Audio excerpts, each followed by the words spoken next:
Musepod.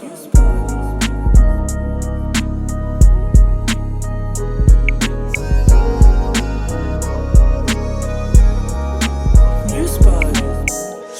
Salut tout le monde, c'est Sheliane et bienvenue sur Musepod, une émission qui aborde le sujet de la musique sur le territoire du Grand Est. Aujourd'hui, je suis accompagnée de Léo, Enchanté. qui a à son actif 6 singles, passant par Repère, sorti en 2020, suivi par Le Corbeau en 2025, mais encore, il a à son actif plusieurs collabs comme Distance sur le projet de l'AD ou encore sur le projet KO1 de Durden.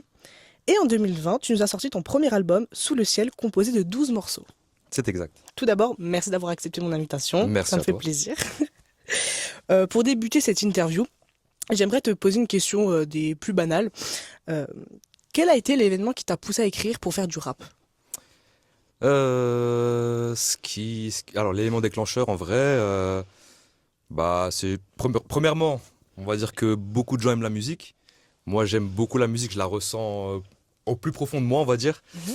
Et comme tout le monde, on a eu des joies, des peines dans la vie, et j'avais besoin d'extérioriser ça. Et forcément, mes premiers textes, j'ai commencé à écrire, on va dire, c'était à peu près à 17-18 ans. Mhm. J'ai découvert donc le Square. Anciennement, le Square, c'était à Bourse-Filaire, c'était Ok. l'ancien bâtiment. Mhm. Et donc, j'ai découvert plusieurs artistes différents, dont le premier, donc, premier ami d'enfance, Free qui m'a introduit donc au bâtiment et donc à tous les membres du Square, du coup, et qui m'a fait prendre goût à la création de la musique et à la production et ainsi de suite. Donc c'est comme ça que je suis rentré un peu dans la musique, on va dire. Ok, donc il faut savoir aussi que aujourd'hui nous sommes dans son studio au Square. Euh, Est-ce que aujourd'hui tu te sens plus rappeur ou ingénieur son parce que tu fais aussi du mix? Donc C'est ça. quelle est ta position dans tout ça? Principalement, du coup, vu que j'ai commencé en tant qu'artiste, enfin en tant que rappeur, du coup, Mhm. je me sens donc principalement forcément rappeur. Mhm. On va dire plus musicien parce que forcément j'ai essayé de découvrir, j'ai essayé de creuser dans plusieurs domaines. Donc que ce soit rap, on va dire un peu R&B, pop, j'ai déjà essayé. Tout ce qui est synthwave, j'écoute beaucoup de Bruno Mars, The Weeknd, forcément c'est des grands artistes. Mhm. Michael Jackson, pas besoin de le citer, On le pense tous normalement. forcément. Mais ouais, non, je me sens plus artiste que qu'ingé son. Alors, faut savoir aussi du coup qu'ingé son, donc j'ai commencé à être ingé son pour moi-même. Parce que D'accord. le fait d'aller bosser avec quelqu'un d'autre qui n'est pas forcément à la même vitesse, qui bosse pas à la même vitesse que moi, parce que moi j'aime bien bosser rapidement et Efficacement. voilà, efficacement, j'ai ma Mhm. manière de bosser. Et du coup, oui, j'ai commencé à être ingé son, du coup, forcément pour moi. Donc, on va dire que c'est plus secondaire. Voilà. Donc le déclic pour devenir ingénieur son, c'était plus vis-à-vis du fait d'être autodidacte, quoi, parce que tu voulais avoir ta propre lignée, ta propre direction artistique. Ouais, c'est ça. Ok, En gros, c'est ça, ouais. ok. Euh, Quelle a été ta première influence dans le domaine du rap? Waouh. Alors, si je reviens à mon souvenir le plus lointain en termes de rap, c'est, j'avais 3 ans. Mhm. Anecdote, hein. Donc, j'avais 3 ans, ma mère qui part à la boulangerie, qui me laisse chez moi tout seul. Ouais. Et premier souvenir, Eminem Dido, Stan. Oh, waouh! Ouais, c'est mon premier souvenir musical, Waouh! donc forcément du rap. Et après, forcément, donc je suis né dans un quartier populaire de Mulhouse. Et j'ai grandi avec donc Booba forcément, donc c'est passé par Lunatic, donc Ouais. Mauvais Oeil, euh, un peu aussi d'Arsenic, Lino, Calbo, Lafouine dans les années 2000 pour ceux qui connaissent, ceux qui ont suivi Oh forcément, là là. il était à son prime. Booba Et aussi, hein. ah Booba, non mais Ah Booba ça a toujours été oui. forcément ça a toujours été prime, surtout dans les années 2000, il était vraiment au top, on va dire. Et même pour en revenir enfin, on en parlera plus tard sûrement, mais musicalement parlant, c'est un des premiers qui a fait découvrir l'autotune Ouais, c'est vrai que dans ça a le été rap. le précurseur, ça Voilà. c'est vrai. Par exemple, pour le son Scarface, on Oh donne là l'exemple, là. et ça a été, comment dire, très controversé. Il y a beaucoup de gens qui ont été choqués dans le bon sens, on va Ça dire, c'est vrai. qui ont pris ça comme une innovation, c'est incroyable. Et d'autres gens qui étaient, C'est pas du c'est rap, pas du rap, c'est du chant, ouais. vas-y, c'est autotuné, blablabla. Enfin, on connaît le discours pas des négationnistes, mais des gens qui sont pas forcément trop là-dedans. Enfin, il y a l'ancienne école et la nouvelle école. On va dire que il a fait le passage entre les deux. Ouais, Tu il vois. a été la transition complètement. Et moi, forcément, j'étais plus d'accord avec ce truc-là de faire avancer la musique dans le temps. Donc c'est logique. T'en penses quoi du coup de cette transition-là entre le rap et la musique et ce combo? Enfin, Euh, plus, du moins, le chant dans le rap. Alors pour moi, c'est une plus-value. C'est pas forcément quelque chose qui est nécessaire dans le rap. Mhm. Par contre, je trouve que ça rajoute plus de diversité. Donc forcément, ça ouvre les portes à beaucoup de personnes. Et c'est Ouais, comme c'est ça vrai. qu'aujourd'hui, en 2026, on arrive à des artistes qui sont considérés comme rappeurs, mais qui rappent pas forcément sans autotune. Je peux Ouais. donner, il y a beaucoup d'exemples, hein, j'ai pas besoin de les citer, mais on va dire que la grande partie, la majeure partie des rappeurs mainstream actuels utilisent l'autotune. Donc, comme j'ai dit, c'est quelque chose qui a été précurseur. Donc voilà. Alors, par rapport à l'autotune, je trouve que c'est un outil qui est important maintenant dans le domaine de la musique et peu importe son genre. Ouais. Est-ce que tu penses que ça prend trop de place justement par rapport à l'empreinte vocale d'un artiste? Alors, ça dépend. On va dire qu'il y a beaucoup d'artistes. Moi, c'est vrai que j'aime beaucoup écouter tout ce qui se fait, que ce soit bon ou mauvais, que Mhm. j'aime bien avoir mon avis personnel sur la question.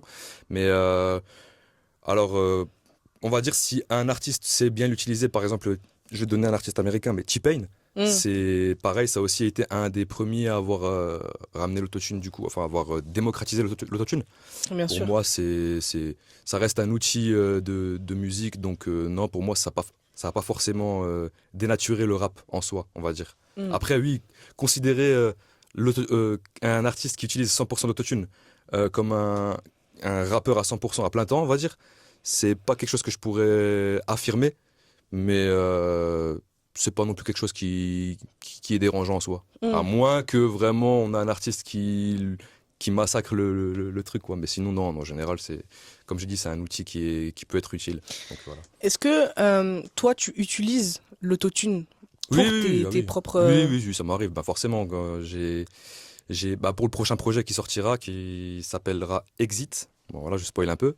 Il y a certains sons où j'ai dû utiliser parce que je suis pas un chanteur de renommée non plus, mais j'ai toujours été fasciné, on va dire, par les outils Mm. de la musique. Et on pourrait même parler de l'IA aussi pour en donner l'exemple. Bon, c'est encore autre chose, c'est encore un autre niveau. Ah, ça c'est... Ouais, c'est Ouais, ce que j'allais dire. c'est c'est encore un autre niveau. Mais non, c'est vrai que j'utilise quand même pas mal d'autotune pour si j'ai des sons, on va dire, émotifs, où je veux chanter, où je veux apporter une autre, comment dire, Dimension. une Mm. autre dimension à ma musique, quoi. Mm. Mais ouais, non, c'est vrai que ça m'arrive de l'utiliser. Tu abordes un très bon point, l'IA. Je pense que ça va être le point le plus important de toutes mes interviews parce que, en fait, peu importe dans le domaine dans lequel on se lance, l'IA a maintenant son impact. Ouais.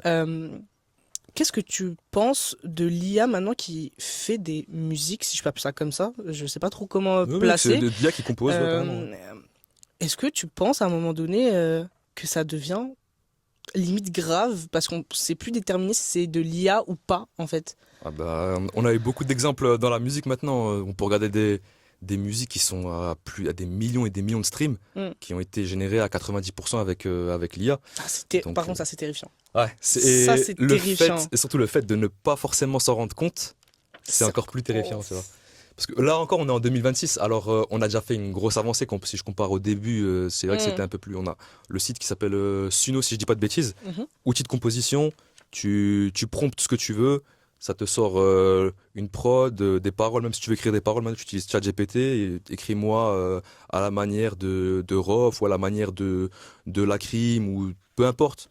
C'est Moi je trouve que on peut utiliser l'IA d'une certaine manière, mais il faut pas non plus en abuser. Tu vois, surtout pour la création. Bon, moi je trouve que la création c'est quand même quelque chose d'important. Tu vois. Ouais, et je trouve que ça aussi, ça dénature énormément l'artiste, ou Ça- du moins sa patte artistique. Ah oui, clairement. C'est vrai que je suis pas personnellement tombée sur des musiques entièrement faites par l'IA, mais j'en suis tombée sur une il y a pas très très longtemps. J'aurais pas su dire la différence. Franchement. Et c'est ça qui me fait mal, parce que je me dis, je suis quand même dans un monde musical, le média, il est fait pour aussi, et de se dire que moi-même, je suis pas en capacité de reconnaître si c'est de l'IA ou pas, parce que c'est vraiment bien fait. Il n'y a pas de coupure qui fait que on peut se rendre compte qu'il y a de l'IA. Il y a même pas cette petite voix robotique. Ouais. Et c'est ça, vrai. et je trouve ça dingue. Et puis même maintenant, on parle de l'IA de manière plus générale. On se rend compte avec les réseaux sociaux. Euh, les gens maintenant peuvent te déshabiller comme ça et on saura pas si c'est de l'IA ou pas. C'est vrai, j'avais complètement Ça, oublié ce détail, mais c'est vrai que, en fait, alors l'IA, autant c'est un outil qui est fascinant, hmm. mais autant ça peut être aussi un outil qui est très, très, très effrayant. Et ouais, on peut ouais. le voir là-dessus. Et pour en donner l'exemple, encore une fois, sur Instagram ou Snap, des fois, je tombe sur des pubs qui sont faites à 100% avec l'IA. Tout est fait avec l'IA maintenant quasiment. Ah oui, oui, oui. Ah oui, oui, oui, genre, c'est pas, faut même pas chercher. Hein. On en parlait justement avant encore en off, mais pour tout ce qui est générer des covers ou que ce soit même pour des clips ou Mm. autre, il y a trop de possibilités avec l'IA. Mm. Alors comme j'ai dit, c'est un outil qui peut être bien, mais utilisé à bon escient. Mm. Après, quand ça commence à être, je fais rien, je suis assis sur mon canapé et j'écris, je prompte juste ce que je veux et je transpire pas une goutte de sueur. Ça devient un peu compliqué. Je trouve que même ça tue carrément l'artistique en fait. Mm. Et toi, ta Malheureusement. place par rapport à l'intelligence artificielle, comment tu te situes? Est-ce que tu as peur à un moment donné qu'on puisse, entre guillemets, bien évidemment, mieux réussir que toi? Et quand je dis mieux réussir, c'est plus, est-ce que l'IA va prendre ta place à un moment donné? Franchement, alors malheureusement, hein, c'est triste à dire, mais alors je pense pas que l'IA va pouvoir recréer parfaitement un artiste qui est singulier. Mm. Je peux te donner des Exactement. exemples. TH, par exemple, qui a des fois, il a des placements un peu hors temps ou des rimes qui sont pas forcément parfaites. Mm. Bon, moi, personnellement, je suis pas un grand fan de cet artiste-là, mais ce qu'il faut lui donner, c'est qu'il est singulier et je pense que l'IA aura plus de mal à reproduire un son de type TH qu'un son de type Booba. Et pour en revenir à Booba, Pas faux. son dernier single, je crois, Seychelles, si je dis pas de bêtises, Ouais, je crois que c'est ça. généré à 80 voire 90% IA. Hein. Ne Ouais. dis pas des trucs comme ça, s'il te plaît. Toi, tu t'en es pas rendu compte. Ça me brise le cœur. Voilà. Là, c'est une vérité qui me brise. Ouais, c'est chaud. Hein. Ah non! Et il y en a plusieurs, hein, je peux sortir des Oh artistes. Hein. Il y a non. même, par exemple, je peux donner l'exemple, je suis pas sûr à 100%, mais je pense qu'il y a certains sons de Ouais Renoir, paix à son âme, qui ont été générés avec l'IA. Et je peux encore donner d'autres exemples d'artistes qui ont sorti des albums posthumes. Mm. Par exemple, XXXTentacion. Et il y a des sons qui sortent encore en 2026. Il est décédé il y a près de 4-5 ans. Il y a des trucs qui, à mon avis, ont été utilisés forcément avec l'IA. Donc, heureusement, malheureusement, certes, ça fait vivre la musique, mais à quel prix? C'est vrai. Moi, j'ai envie de passer sur quelque chose un petit peu plus joyeux parce que l'IA, c'est vrai qu'on est quand même sur quelque chose de plus monotone. Faut savoir qu'on a une star juste là. Faut pas l'oublier. Mais non. Parce que tu nous as sorti House Party Ah, c'est vrai. en c'est vrai. 2020 qui a quand même fait 5 millions, plus de 5 millions d'écoutes. C'est vrai. C'est quoi le contexte de la sortie Alors, de ce morceau? pour l'anecdote de House Party, tout a commencé. Alors, j'ai un de mes meilleurs amis, on va dire même, c'est un des piliers de la musique pour moi, donc pour ma création et pour tout ce qui est, pour ma vie musicale, on va dire. Donc, Kazé, gros big up à toi d'ailleurs. Il m'avait donc pour rigoler, c'était pendant le confinement, hein, c'était pendant le Covid, on était tous enfermés, tout le monde a connu l'application House Party. En fait, Ouais, déjà le ouais. titre vient d'ici. Ouais, ok. Donc on s'appelait tous les jours, c'était 8h du matin jusqu'à des minuit, 2h du matin. Et on passait toute la journée ensemble sur l'application, en train de rigoler, faire de la musique, jouer. Ouais, ouais. Et donc c'est lui qui il avait créé la prod. Et il s'est dit, vas-y pour le plaisir, vas-y je pose un petit truc, t'écoutes, tu me dis tout ce que t'en penses. J'ai un collègue qui s'appelle Chabs, que je connaissais pas du coup. Je vais lui faire poser sa partie. Et si t'es chaud si t'es chaud à poser un petit truc, vas-y go. Du coup, c'est un des rares sons. J'ai 2 ou 3 sons que j'ai enregistrés chez moi dans mon placard. Oh, waouh! Ouais, faut savoir que c'est Le vraiment dans le détail a son placard. importance. Ah oui, entre 2 vestes et 3 pantalons en velours. Mais ouais, non, franchement, alors l'anecdote est très marrante. Donc on avait créé ce son-là. Mm. Et je me suis dit, pourquoi pas intégrer ce son-là dans mon projet. Et donc ce projet, pour en revenir du coup à Frikil, c'est lui qui a mixé, masterisé, c'est lui qui est derrière tout le projet. Paix à son âme aussi. Voilà, paix à son âme. Et alors, faut savoir que lui, de base, et la majeure partie de mes proches, ils préféraient que je sorte le projet en 2 parties. Donc que je fasse Ok. 6 sons, donc 2 EP. Et moi, têtu que je suis, non, non, je veux pas et tout. Je veux le sortir le 19 août, le jour de mon anniversaire, je veux qu'il y ait les 12 sons. Ouais, mais non, Léo, t'es sûr et tout. Mais non, mais 12 sons d'un coup, comme ça, c'est... Ah. Du coup, je me suis écouté, j'ai forcé le truc. Et, et heureusement, d'ailleurs, heureusement que j'ai sorti le projet parce que par la suite, j'ai eu Inox Tag qui était passé chez Kazé du coup, qui lui a fait découvrir ce son. Et moi, je connaissais pas Inox Tag à cette époque-là. Mhm. On m'a envoyé une story du coup d'Inox et je vois, donc je le vois dans le studio de mon pote Kazé qui habite à Aix-les-Bains, en train d'écouter le son. Ouah, c'est une tuerie les gars, allez streamer tout le son, il est incroyable. Du jour au lendemain, donc je passais de 8, 10, 12 streams à 14, 16, 18 000 streams par jour. Ouais, en Et plus, c'est Inoxtag, il était en plein essor à ce moment-là. en plein essor. Il avait 2-3 millions d'abonnés, je crois, sur Insta. Mm. Et il m'avait d'ailleurs, c'est lui-même qui m'avait écrit parce que c'était pas prévu qu'on fasse le clip. Ah, Il m'a- ah ouais? Ah, il y a un clip, ah oui, c'est tu le Alors verras à l'occasion. celle-là. Et donc il y a un clip. Et ce clip-là, pareil, c'était pas prévu. C'est Inox qui m'a envoyé un message du coup et qui m'a dit Mhm. ouais, c'est quand que tu clips BG, tu me dis et tout, moi je suis chaud et tout à venir dans le clip. Ok. Donc moi qui n'avais pas du tout prévu ce truc-là, je lui dis ah ouais, c'est prévu, dans 2-3 mois là on va le faire, on va descendre voir Kazé, on va faire ça et tout. Mais waouh. Et bah du coup avec Arez, Mm. on est descendu du coup à Aix-les-Bains, on avait préparé tout ça en amont. Et bon, on s'est retrouvé comme ça à faire le clip avec Inox. Et c'est comme ça même le clip d'ailleurs, il a à peu près 1,5 million de vues, je crois, quelque chose comme ça. Et j'étais passé de 80 abonnés sur YouTube à 12 000 abonnés. Oh, Ouais, le waouh. son, il m'a Il t'a propulsé. propulsé. Ouais, ouais. Est-ce que ça a été justement ça a déclenché ta carrière, enfin, ça l'a décollé? Décoller, ouais, c'est un grand mot, parce que forcément par la suite, j'étais pas prêt pour tout ça, j'étais dépassé par les événements, voilà, c'est ça le mot, et je savais pas comment enchaîner la suite. La perfection, l'artiste, c'est toujours dans la perfection, il aime Ouais, bien bien faire sûr. les trucs parfaitement. J'avais rien sorti par la suite, mais par contre, ce qu'il faut souligner, c'est que vu que il m'était arrivé ça, j'ai eu le déclic de, allez, ça serait bien quand même que j'enchaîne la suite, quoi. Mm. Et pour le coup, c'est aussi ça qui m'a donné envie d'enchaîner et de ne pas lâcher dans la musique. Mm.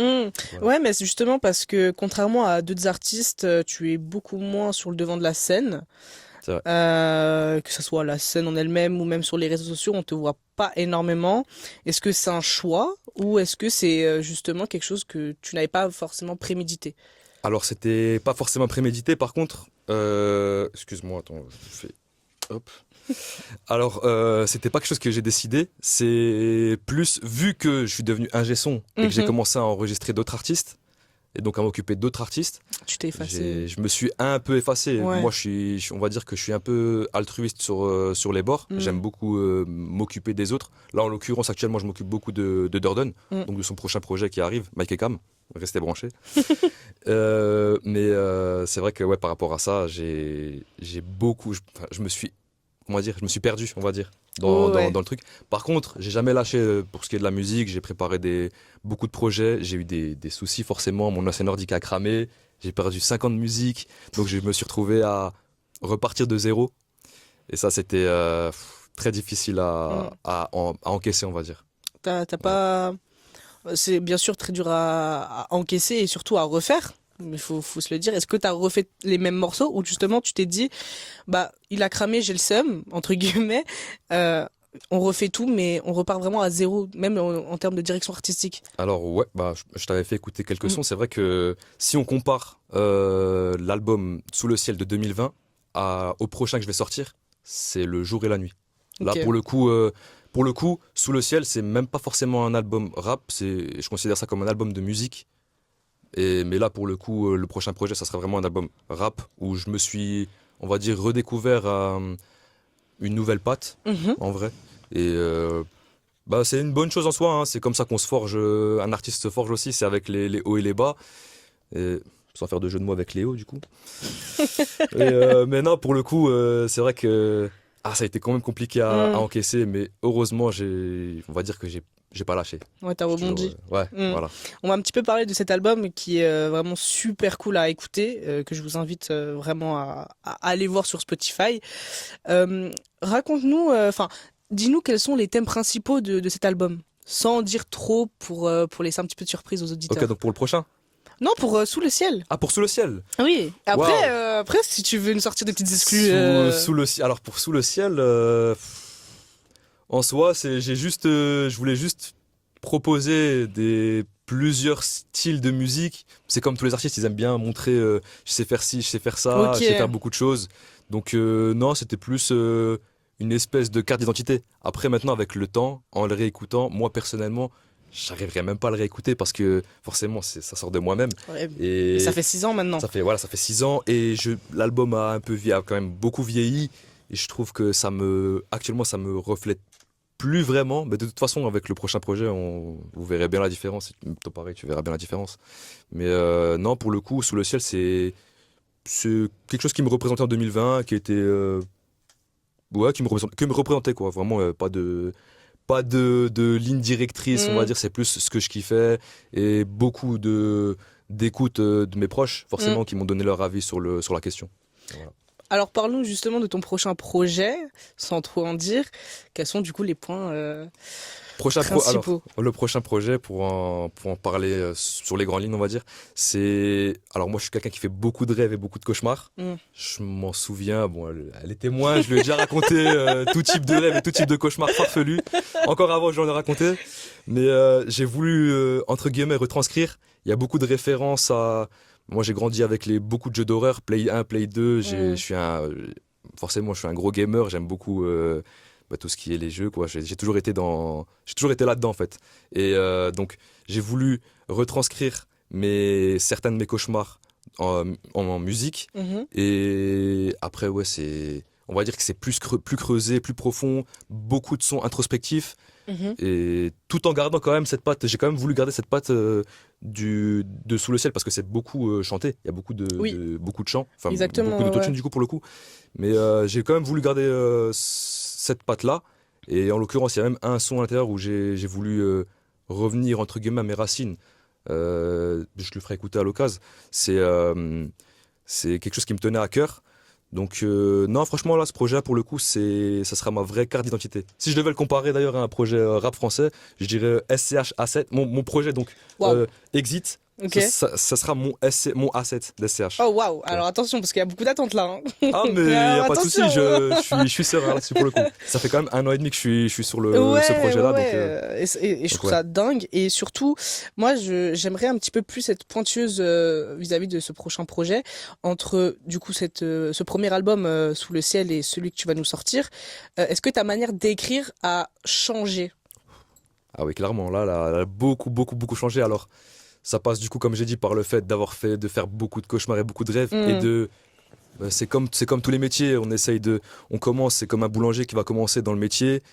Il va pas forcément faire la meilleure baguette, mais avec le temps, on va commencer à lui expliquer que si tu fais comme ça, tu fais les entailles comme ça, t'auras ton pain qui respire plus, c'est nanani. Bon, je connais pas, je suis pas boulanger, mais vous avez compris un peu le principe. Et là, pour le coup, dans l'écriture, bah forcément, le fait aussi de lire beaucoup de livres, ça m'a débloqué une manière d'écrire différente. Je suis pas forcément alors je dis pas que je suis le meilleur lyriciste ou quoi, hein, mais j'ai toujours voulu imager beaucoup ce que j'ai en tête.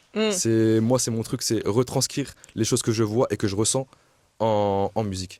Du coup, la littérature, elle a une place importante dans tes écrits. Ah, clairement, clairement. Ah ouais. Est-ce que tu as des références littéraires que tu pourrais citer, que tu utilises justement dans tes écrits? Alors, la première référence, le premier livre, enfin, un des premiers livres qui m'a quand même beaucoup marqué, La boîte de Pandore, de Bernard Werber, si je dis pas de bêtises. Donc, pour ceux qui connaissent, c'est un des livres qui m'a beaucoup marqué. D'accord. Après, moi, je suis beaucoup dans les romans, dans les thrillers policiers. Comment ça s'appelle pas Agatha Christie, plus Stephen King. Franck Tilliez. Ok. Franck Tilliez, ouais. Franck Tilliez, beaucoup. La prophétie des abeilles, les fourmis, je sais plus comment il s'appelle le livre. Rêver, c'est beaucoup aussi pareil, voilà, comme je t'ai dit, hein, par rapport à mes rêves et mes cauchemars, tout ce qui tourne autour de ça. J'ai toujours été friand de ça, donc ça a eu un gros impact sur mon écriture. Est-ce que c'est des livres qui ont une morale à la fin?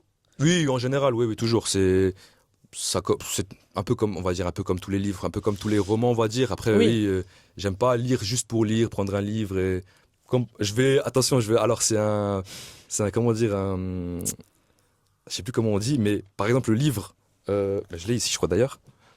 Hop, C'est hop. pas Le Chimiste, hein. Si. Si, c'est celui-là. Voilà.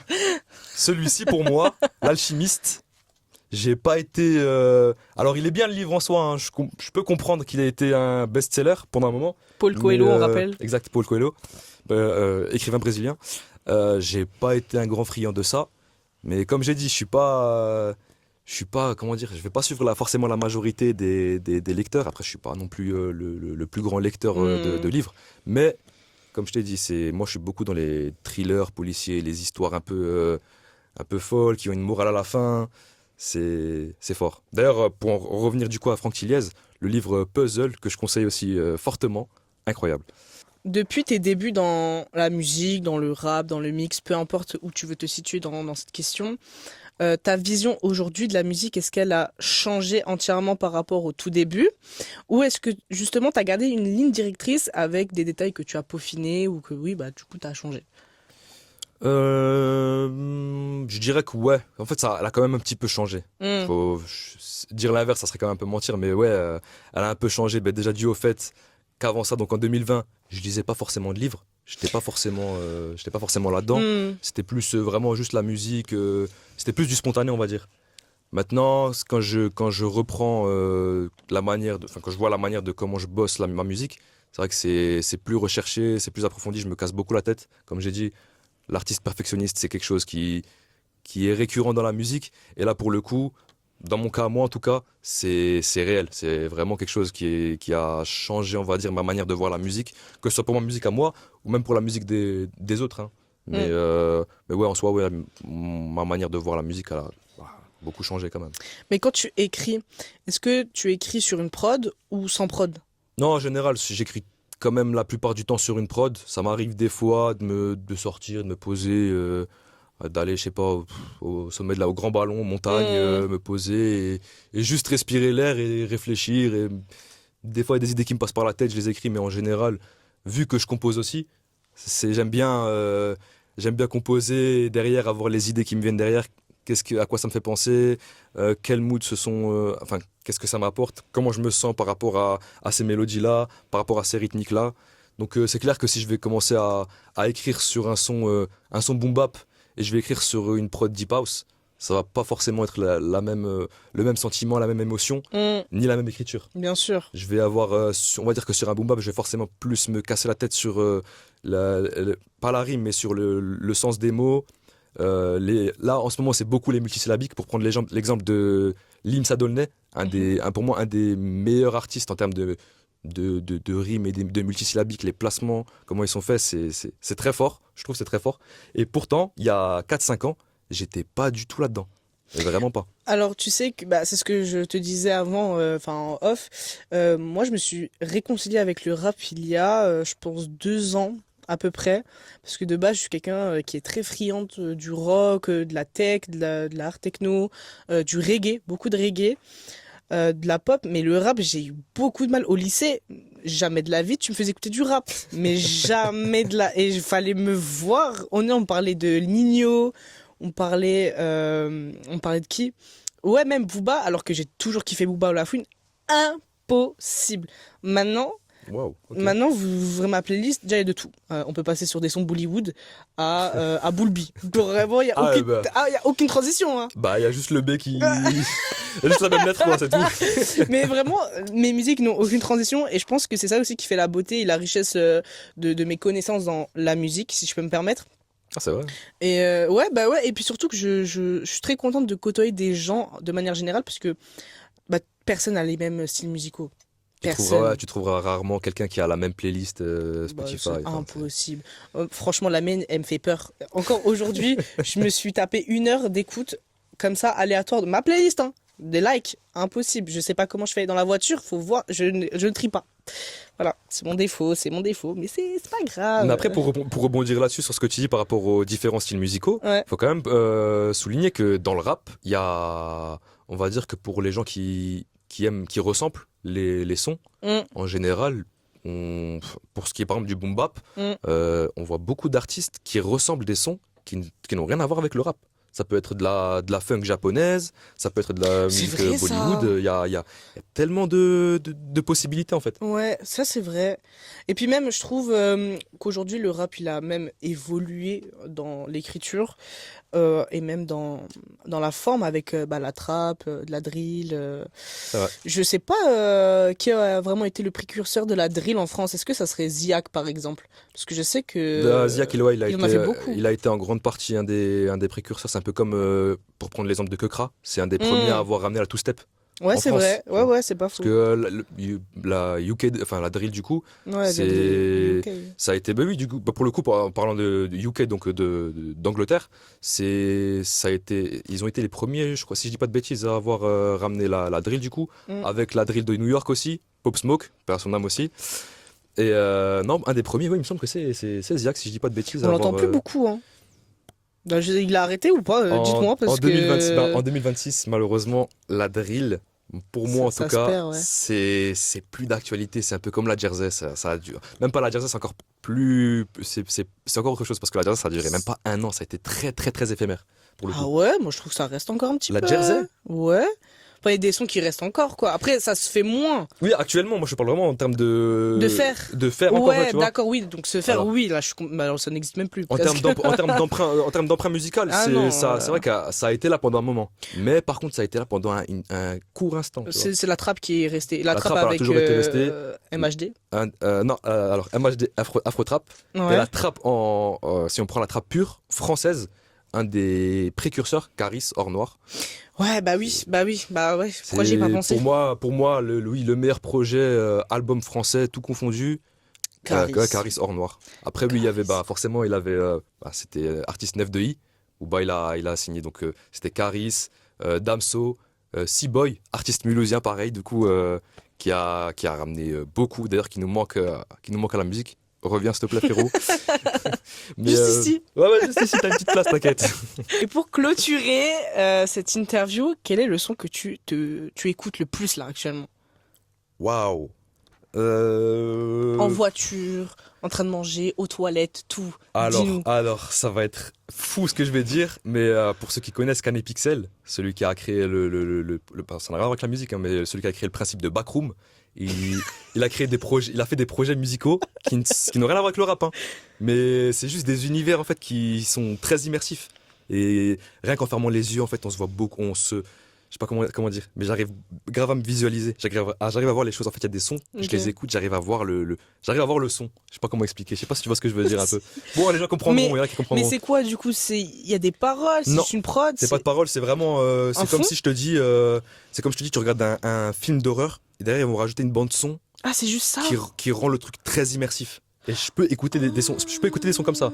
Par contre, si on parle de rap, en ce moment j'écoute beaucoup de Jungle Jack. Mhm. De base, il est un petit peu niche quand même. C'est très lyriciste, c'est vraiment très très niche comme j'ai dit. Et Jeune Crack aussi, que je trouve c'est pas le meilleur lyriciste, mais par contre je m'y retrouve beaucoup dans ses paroles.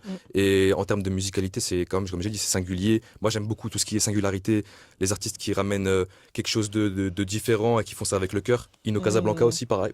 Waouh. Incroyable. Alors lui, waouh. Lui, c'est Il est en plein essor par contre, hein. percussif, vraiment, si je devais le décrire, c'est vraiment percussif, c'est les percussions. Comme il l'a dit à chaque fois, je crois qu'il avait fait une interview où il parle justement des percussions et de l'importance que ça a dans la musique de faire bouger les gens. Parce que de base, la musique, il faut dire ce qui est, ça fait bouger, quoi.